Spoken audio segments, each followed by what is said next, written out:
Hi, my name's Matt Wilder. I'm a freelance journalist based in Washington, D.C.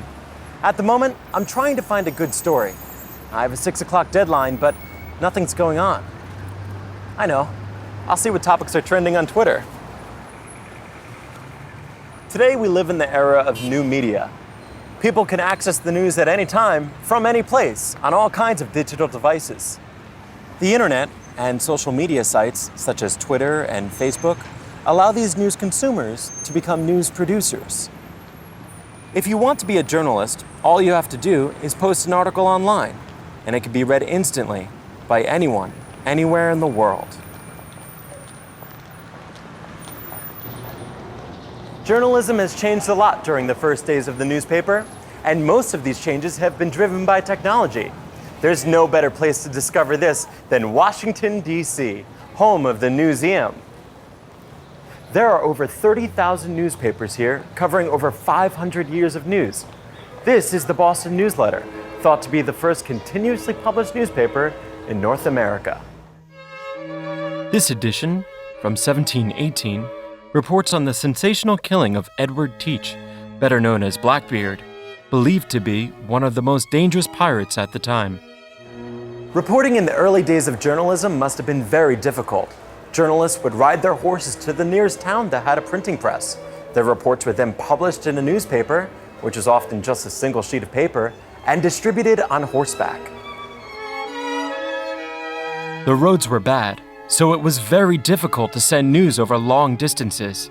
By the time most people read these newspapers, the news was often very out of date. This all changed when the first telegraph line was built in 1844. Suddenly, journalists could send stories quickly. The telegraph is said to have revolutionized news reporting. This new style of journalism came just in time for the American Civil War. For the first time, news could be sent at the same time as battles were being fought. War correspondents, and the stories they sent, became very popular. But there were still problems. These war reports were very biased because journalists represented their own side in the war. There was no objectivity, and reports were usually censored by the army or the government. So stories were often inaccurate, and sometimes completely wrong. It wasn't until the invention of radio and television that news could be broadcast live. This completely transformed news and created the age of the mass media, where news could be communicated to a huge audience. Throughout the 20th century, demand for news stories increased, and news technology continued to advance. By the end of the century, there were hundreds of cable TV channels, lots of 24-hour news channels, and the internet had been invented. Suddenly, we were in the information age. This is the HP New Media Gallery. It shows the news as it is today. Visitors to this exhibit are placed right at the center of the digital news revolution.